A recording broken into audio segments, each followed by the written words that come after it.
Hello दोस्तों, अपने आज एक नया लेसन लेंगे। लेसन नंबर 1, ठोस अवस्था। तो ठोस अवस्था एनसीईआरटी का पहला पार्ट है, पार्ट 1 में, 12th स्टैंडर्ड में। और इसका वैल्यू टोटल 7 मार्क्स की होती है। 7 मार्क्स में, और ये लेसन नीट के लिए भी और जेडबलई के लिए भी काफ़ी महत्वपूर्ण है, क्योंकि अच्छा लेसन है, इजी लेसन है। तो अपने समझते हैं लेसन में जो मुख्य बातें कौन कौन सी हैं। तो इसमें अवस्थाओं के बारे में है। तो द्रव की अवस्थाएं जानते हैं, मुख्य 3 अवस्थाएं होती हैं, सबको पता होगा। ऐसे 5 होती हैं, लेकिन मुख्य 3 देखते हैं कौन कौन सी। तो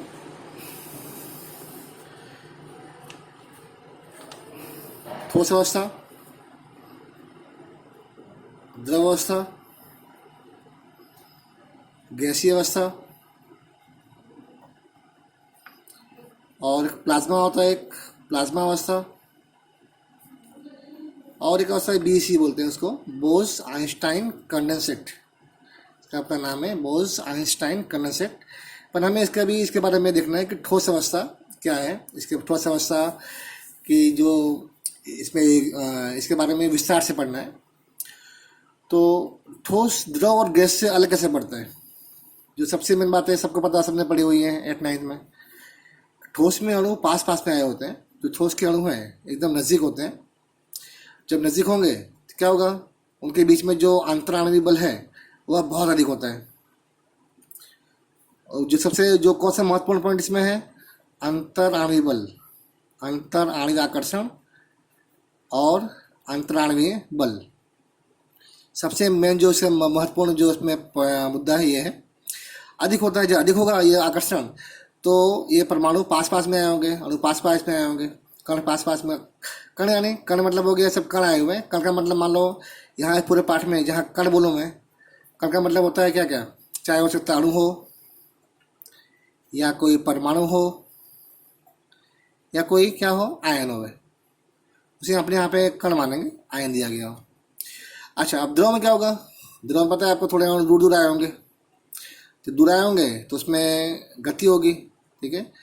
गति अपने आप गति कर सकते हैं, यहाँ से वहाँ जा सकते हैं, यहाँ से आ सकता है, ठीक। गति अलग अलग हो सकती है, गति कर सकते हैं, लेकिन निश्चित आयतन में, बाहर नहीं। लेकिन इसमें ऐसा पॉसिबल नहीं है। और नंबर जो गैसीय अवस्था है उसमें और दूर होते हैं, आप सबको याद होगा। और दूर होते हैं तो उसमें वह मुक्त होते हैं, उनका आयतन निश्चित नहीं होता। वे आकाश में गति कर सकते हैं हर दिशा में। तो जो गति का कॉन्सेप्ट है, यहाँ पे गति क्यों नहीं हो पा रही है, क्योंकि अणु का जगह फिक्स है, उसका स्थान फिक्स है। क्यों फिक्स है, क्योंकि उन अणुओं के बीच में या जो भी कणों के बीच में अंतर आणविक आकर्षण बहुत ज़्यादा है।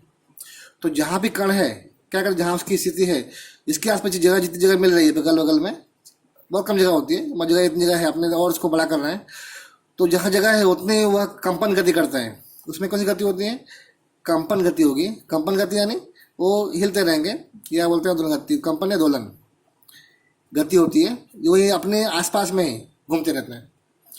और इसमें एक महत्वपूर्ण पॉइंट है, इसमें जो काफ़ी आईएमपी पॉइंट एग्जाम के लिए, भाई इसमें कौन सी वस्तु है गति में जो इनसे अलग होती है। तो बोलोगे कि जैसे आपकी एग्जाम्पल दूँ मैं, भाई कांच, जो कांच है या जो प्लास्टिक है वह ठोस नहीं है। वह एक होता है सत्य ठोस, ठीक है, कहेंगे अपने आभासी ठोस, आभासी या मतलब सूडो। दोनों अंतर क्या है, अंतर ये इसमें यही है, सत्य ठोस मतलब कि इसमें जो भी कण होंगे गति नहीं करेंगे। गति उनका वहनशीलता, उसमें एक खास जो गुण है, जो वहनशीलता गुण नहीं होगा किसमें, सत्य ठोस में। अगर सत्य ठोस है, वहन नहीं करेगा वो। जहाँ अणु रखा हुआ है, जहाँ पे कोई पदार्थ रखा गया है, अगर वह ठोस है तो वही का वही पड़ा रहेगा। लेकिन अगर द्रव अवस्था में है या गैसीय अवस्था में अणु गति करेंगे। और अगर अपने द्रव को अगर रख दो तो क्या करेगा, द्रव हमेशा ऊंचाई से, ठीक है, कहाँ से, वह ऊंचाई से किसकी ओर, नीचे की ओर गति करता है, नीचे की ओर गति करेगा और गति करेगा। ये गुण किस में होता है, ये गुण होता है द्रव में और गैस में गति करने का। कौन सी गति करने का? वहनशीलता, बहना। जैसे पानी बहता है ना, जो बहे, ये गैस बहता है, द्रव बहता है, वह ठोस नहीं कहलाएगा। जैसे आप एग्जाम्पल दो, मैं कांच, कांच या प्लास्टिक, यह सत्य ठोस नहीं है, ये आभासी ठोस है। ठोस देखने में लग रहा है लेकिन उसमें वहनशीलता गुण होता है। कैसे होता है अपने आगे पढ़ेंगे, कैसे वहन करता है कांच में, क्यों यह आभासी ठोस है, उसके बारे में आगे अपने देखेंगे उसके बारे में। तो हमें भी पढ़ना है ठोस के बारे में। तो अपने ये मुख्य अपने ठोस देखते हैं। जो अपने क्वेश्चन मेन पॉइंट था उसमें अंतरण आकर्षण अधिक होता है, यहाँ कम होगा, यहाँ और कम होगा। प्लाज्मा और बीसी ये भी उसके भाग ही है द्रव के, पर इसके बारे में अभी अपने नहीं देखना है, देखना है ठोस के बारे में। तो अब यहाँ हम इसकी ठोस की व्याख्या बोलेंगे। ठोस की व्याख्या क्या होगी? ठोस की व्याख्या होगी कि द्रव की वह अवस्था, द्रव है उसकी वह अवस्था जिसमें घटक कण, जो घटक कण आए हुए हैं वो आंतर आणविक आकर्षण से, और कैसा होना चाहिए आकर्षण? ये होना चाहिए प्रबल। कैसा होना चाहिए? प्रबल से जुड़े हुए हों, और उसमें घटक कण कौन सी गति न कर पाए? घटक कण मुक्त गति न कर पाए, मतलब कैसे जावे नहीं, कहाँ गति करे, खाली कंपन गति करे, अपने आसपास गति करे, पर मुक्त गति न कर पाए। तो इसकी व्याख्या बन गई कि द्रव की वह अवस्था जिसमें घटक कण आंतर आणविक, कौन सा आणविक बल? प्रबल बल से जुड़े हुए हों, घटक कण कौन सी गति न कर पाए? मुक्त गति न कर पाए, यानी कि कंपन करे लेकिन ये गति न कर पाए। तो व्याख्या हो गई इसकी। एग्जाम में अगर क्वेश्चन दो नंबर 2 मार्क्स में आवे, चलो भाई ठोस के गुण लिखो। ठोस के आपको समस्या, ठोस के क्वेश्चन नंबर 1 जो पढ़ना है हमको, ठोस के लक्षण लिखो। एग्जाम में ऐसा तो 2 नंबर में, तो इजी क्वेश्चन है। तो क्या बोले, अच्छा बोलोगे, सबल बोल जो सबसे याद होगा, सबने पढ़ा ही हुआ है पहले भी। तो जैसे अपने बोले पॉइंट नंबर 1, तो उसमें दूरी कैसी होगी इनके बीच में? कम दूरी होगी। जो अणु है बहुत कम दूरी होगी उनके बीच में। तो जो आणविक दूरी है कैसी होगी? बहुत ही कम होगी। तो अंतर आणविक दूरी कैसी? लघु। सिंपल कर रहे हैं, बाद में इसकी नोट्स आपको मिल जाएगी इसके बाद में। नंबर 2 पॉइंट है किसमें कैसा बल लगेगा आपस में? आकर्षण, आकर्षण प्रबल होगा, ठीक है। कणों के बीच में कैसा होगा? आकर्षण, प्रबल आकर्षण, ये मुद्दा हो गया। फिर नंबर 3 नंबर बोल सकते हैं भाई उनका कणों का स्थान निश्चित होगा, ठीक है। तो उनका तो कौन सी गति करेंगे लोग? और कंपन गति करेंगे, तो उनका स्थान, उनका आयतन, ठीक है, कैसा होता है? निश्चित होगा,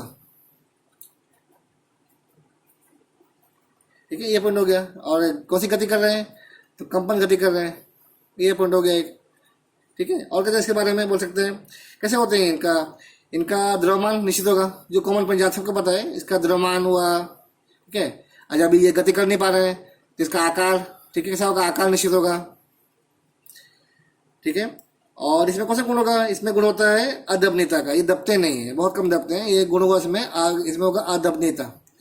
कण इतने पास पास में आए हुए हैं, इसमें अगर दबाओगे आप बाहर से तो कण दब नहीं पाते हैं। इसमें गुण होता है अदबनीयता का। हो गया क्वेश्चन नंबर 1 का लक्षण लिखो, ठीक है। इसी पॉइंट से तो सबको तो आता ही होगा। थोड़ा अपने आगे बढ़ते हैं,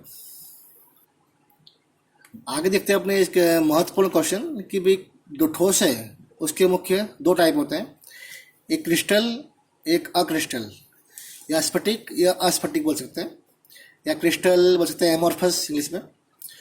दोनों में अंतर क्या है? एग्जाम में क्वेश्चन आता है 3 नंबर में, 4 नंबर में, 2 नंबर में, या एमसीक्यू आएगा।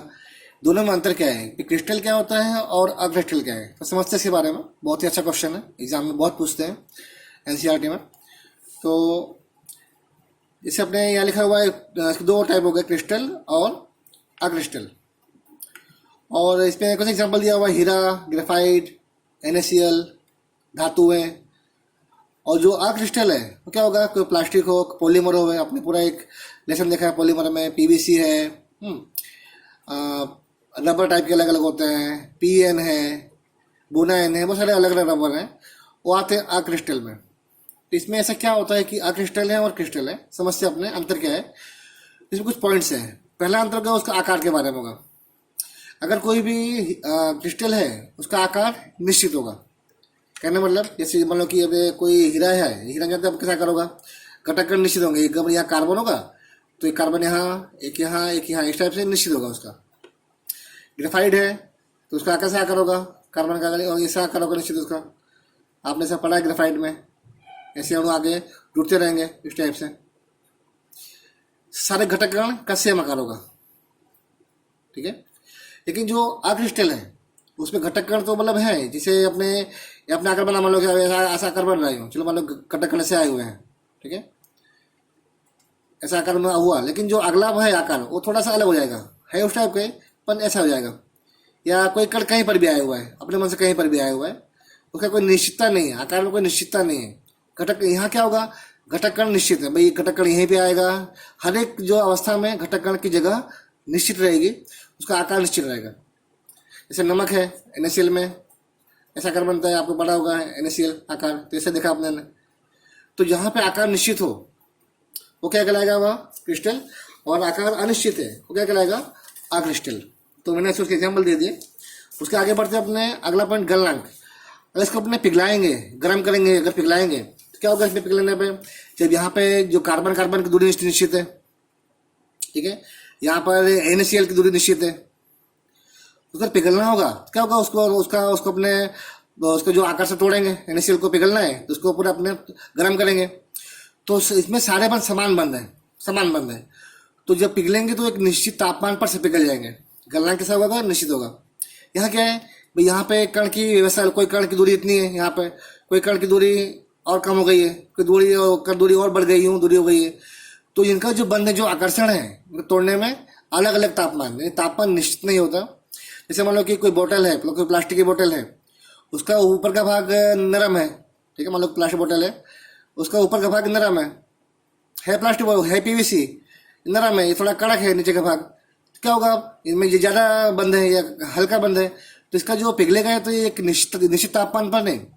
चलो आपने गर्म किया, चलो भाई शुरू किया पिघलना 80 तापमान पर, पिघलते 90 पहुँच जाएगा, यहाँ पिघलेगा इस तापमान पर, ये जल्दी पिघल जाएगा, देर से पिघलेगा। पर यहाँ क्या है गलनांक में, जिनको पिघलाएंगे अगर ग्रेफाइट को या NaCl को या धातु को, तो इनका तापमान, इनके सारे बंध समान होते हैं, सब में समान आकर्षण। तो क्या होगा, ये एक ही तापमान पर पिघलेंगे। तो गलनांक इसका निश्चित, इसका अनिश्चित। चलो अगला गुण है, एक महत्वपूर्ण गुण है विदलन गुण। इसका मतलब होता है कि यदि हमें किसी को, जो हीरे को या ग्रेफाइट को, यदि तेज धार वाले, मेन पॉइंट है, तेज धार वाले से कट करूं, कैसे कट होगा, उसका जो सतह कट होगी, मान लो चलो अपने ये ग्रेफाइट काट रहे हैं, कुछ काट रहे हैं अपने, कैसे कट कर रहे हैं आपने, तो सतह कैसी हो, सतह एकदम चिकनी हो गई है, ठीक है, सतह चिकनी होगी। और अगर यहाँ काटेंगे, जैसे कोई कांच काटना है आपको तेज धार से, या चाकू से काटना है, या कुछ प्लास्टिक काटना है, उसकी सतह कैसी होगी, मान लो कि अपने कोई ले लो, कोई प्लास्टिक है या कांच है, कैसे कटेगा, काटना हो तो सतह इसकी कैसे खुदरी होगी, सतह ऐसी खुदरी होगी, तो सतह चिकनी नहीं होगी, सतह खुदरी होगी। तो जितने पॉलीमर है, चाहे प्लास्टिक या रबर या कांच को तोड़ो आप, तो कांच का आकार भी कोई ऐसा टूटेगा अलग आकार का, कोई कांच टूट रहा है, कोई टूट रहा है, उसका आकार, उसका सतह समतल नहीं होगी, सतह असमतल होगी उसे काटने के बाद। अगर यही गुण कहलाता है, ये क्वेश्चन बहुत पूछते हैं इसके बारे में, तो किसी जिसमें धार तेज हो, ऐसी वस्तु से कट किया जाए तो जो क्रिस्टल है सतह चिकनी होगी, समतल होगी, और जो अक्रिस्टल है उसे काटा जाए तो सतह कैसी होगी, असमतल, खुरदरी होगी। फिर आपको एग्जाम्पल दिया मैंने उस तरह से। चलो अगला पॉइंट है, कौन सा एंथैल्पी उसको पिघलाना है। गलनांक, ठीक है, एंथैल्पी भी होती है। गलनांक यानी क्या होता है, दोनों में अंतर है। गलनांक यानी क्या, तापमान, और तापमान भाई इस तापमान इसका है कि यह 320 पे पिघल जाएगा। एंथैल्पी यानी कितनी ऊर्जा आवश्यक है, यह आवश्यक जूल में आती है, कैलोरी में आएगी या जूल में आएगी, ठीक है। तो यहाँ गलनांक ने की है, अगर आपको चलो आपको इतना तापमान लाना है, 320, उसकी एंथैल्पी नक्की होगी, उतना गर्म करना पड़ेगा। पर यहाँ तो क्या अनिश्चित है, यहाँ पे रेंज दी हुई है, 80 से 90 गर्म करना पड़ रहा है, यहाँ रेंज है, कोई फिक्स है, मेल्टिंग पॉइंट नहीं है, तापमान नहीं है। तो यहाँ पे भी एंथैल्पी अनिश्चित होगी, इसे होगी अनिश्चित। यहाँ पे क्या होगा, अनिश्चित आएगा। यहाँ क्या जाएगा भाई, सब निश्चित है, उतनी ऊर्जा आवश्यक है उसको पिघलाने के लिए, जबकि यहाँ पर निश्चित अनिश्चित। और अगला एक बहुत मेन पॉइंट है, उसे बोलेंगे देशिकता। ये बहुत मेन पॉइंट है, बहुत पूछते एग्जाम में क्या होता है। तो जैसे इसके बारे में देख सके, इसके क्या होता है देशिकता। मान लो चलो भाई घटक का मान लो चलो अभी यहाँ पर क्रिस्टल में बना रहा हूँ मैं इस टाइप से, कोई कण आया हुआ है, मान लो कि ये आकृति किसकी है, क्रिस्टल की है, इसमें घटक कण निश्चित है भाई, ये अणु आए हुए हैं ए बी, ये कोई अणु ए बी अपन अस्त व्यस्त है, कोई कहीं भी आया हुआ है। तो कुछ गुण होते हैं दिशा में नक्की करते हैं, मतलब अपने दिशा में लगा रहे हैं, यहाँ पर कोई भी गुण चेक कर रहे हैं, वाहकता का, किसी चीज़ का, उसका प्रकाश का, गति का। तो यहाँ पे कैसे कण पास हो रहे हैं, छोटे कण पास हो रहे हैं। यहाँ कैसे कण पास हो रहा है, बड़ा है, छोटा है, बड़ा है, फिर यहाँ पे छोटा बड़ा ऐसे निश्चित है, हर एक में एक निश्चित टाइप का लगता मिल रही है। यहाँ कैसे है, तो कैसे करो, तुम यहाँ से कर रहे हो, तुम यहाँ से कर रहे हो, समय रत्न अस्त व्यस्त है, कोई फिक्स नहीं है। यहाँ कैसे है, छोटा बड़ा बड़ा, फिर छोटा, फिर यहाँ पे फिर अस्त व्यस्त है, यहाँ पे दोनों बड़े आ गए, जबकि इसमें नहीं, इसमें फिक्स पैटर्न है, छोटा बड़ा आएगा, यहाँ सब छोटे आ रहे हैं, यहाँ सब बड़े आ रहे हैं, फिक्स पैटर्न है। तो यहाँ पर क्या होगा, हर दिशा में गुण अलग अलग आएगा, गुण अलग अलग होगा, जैसे वाहकता या उसका प्रकाश का अपवर्तन अलग अलग मिलेगा। यहाँ क्या होगा, सब समान है, कहीं भी देखो सब में सब अस्त व्यस्त है, कोई पैटर्न नहीं है। यहाँ पे सभी में समान गुण मिलेगा, चाहे वाहकता हो चाहे अपवर्तन हो, सब में समान गुण मिलेगा। ये क्वेश्चन बहुत महत्वपूर्ण है। क्रिस्टल में हर दिशा में गुण अलग अलग मिलता है, यहाँ पर सब दिशाओं में गुण समान होगा। फिर अगला पॉइंट है प्रकृति। तो प्रकृति मतलब जानते हैं ठोस है, क्या बोलोगे, अपने शुरू में बात किए थे, यह वास्तविक ठोस है। तो क्या कहलाएगा, यह कहलाएगा यह आभासी ठोस है। इसे इसमें कण अस्वस्थाय होते हैं और कण गति करते हैं। जैसे कि आपको एग्जांपल दूं मैं, कि जैसे में कोई कांच हो, ऐसे मान लो कोई कांच का ऐसा क्यूब है इस टाइप का, दोनों में शुरू में दोनों में चौड़ाई सेम होगी, लेकिन अगर अपने कुछ टाइम बाद या काफ़ी वर्षों बाद, कुछ टाइम मतलब काफ़ी वर्षों बाद चेक करेंगे, तो जो ऊपर का भाग है वो पतला हो जाएगा, ठीक है, और नीचे का भाग क्या हो जाएगा, मोटा हो जाता है। ये ऐसा देखा गया है, ऐसा पाया गया है, कहाँ पे, तो जहाँ पर पुराने किले हों, पुरानी हवेलियाँ हों, वहाँ जो दरवाजों में कांच होते हैं, उसमें ऐसा पाया गया है कि ऊपर पतला कांच, नीचे मोटा हो गया है। तो ये गति करता है, तो गति करे यानी वहन करे, हो ठोस नहीं होता, द्रव होता है। तो ये आभासी ठोस है, ठीक है। जो ठोस होगा वो गति करेगा ही नहीं, पर इसमें कण गति कर रहे हैं नीचे की ओर, तो ऐसा कब मालूम पड़ेगा, कुछ वर्षों में, तुरंत नहीं। तो ये प्रकृति वास्तविक, और ये क्या बोलेंगे इसको, आभासी। घटक कणों का क्रम, जो क्रम होता है उसका, ये लगभग समान बना रहेगा। जैसे कि यहाँ पर देखिए अपने ऐसा क्रम है, घटक कणों का क्रम यहाँ पे आए हुए हैं, ऐसा क्रम है, ऐसा रहेगा, ये हर जगह समान रहेगा, ठीक है। लंबे समय से लंबे विस्तार में समान मिलेगा अपने को, तक समान, यानी कि उसमें कोई फेरफार नहीं होगा। लेकिन जो ये है कौन सा, अक्रिस्टल है, उसका जो गति आकार है या घटक कोणों का आयोजन है बदलेगा, वह असमान रहता है, ठीक है, वह असमान रहेगा, समान नहीं। कुछ समय बाद में उसका कण, उसका जो आकृति या आकार जैसे आपने चेक किए, वो बदल जाएगा। तो फिर से एक बार रिपीट कर लो, क्वेश्चन बहुत आईएमपी है। दोनों में अंतर क्या है, तो क्रिस्टल, उसका एग्जांपल दे दिए, पहले मैंने एग्जांपल दे दिए, हीरा, ग्रेफाइट, यहाँ पे सब पॉलीमर, प्लास्टिक, रबर। अब नंबर पहला, आकार, घटक कणों का जो आकार है फिक्स होगा, हीरे का चतुष्फल की, अष्टफल की, हर एक का अलग अलग आकार होगा। इसमें आकार अनिश्चित है, कोई किसी आकार के होंगे, घटक कण कैसे भी आए होंगे, सब अनिश्चित है। गलनांक फिक्स होगा, सारे बंद की लंबाई सेम है, उनका सेम आकर्षण है, तो उसका गलनांक सेम होगा, उस तापमान पे वो बंद टूटेंगे, पिघलेंगे। यहाँ जब सब अस्त व्यस्त है, बंद की लंबाई अलग अलग है, उनका अलग आकर्षण है, तो उसका गलनांक भी अलग अलग होगा, उसके बंद का आकर्षण अलग अलग, तो उसको टूटने का गलनांक भी अलग अलग। तो इसका गलनांक, मान लो गलनांक इसका है 320, इसका कितना होगा, रेंज 80 से 90, 80 से 100, 120 से 140, नहीं रेंज होगी। सबसे मेन पॉइंट विलयन गुण, किसी को कट कर रहे हैं किसी तेज धार से, तो जो सतह नहीं बनेगी, समान होगी, मतलब कि चिकनी होगी और समतल होगी। यहाँ काटेंगे तो कटने पर सतह खुरदरी होगी या सतह असमान होगी। फिर अगला पॉइंट था गलन एंथैल्पी, उसका जो अपने गर्म करेंगे, उसको जो ऊर्जा आवश्यक है, तापमान नहीं, जो ऊर्जा आवश्यक है, वह ऊर्जा किसमें आती है, कैलोरी जूल में आएगी, वह समान होगी या फिक्स होगी, यहाँ फिक्स नहीं होगी। ये बहुत मेन गुण है, बेसिकता। यहाँ पे हर दिशा में गुण आपको अलग मिलेगा।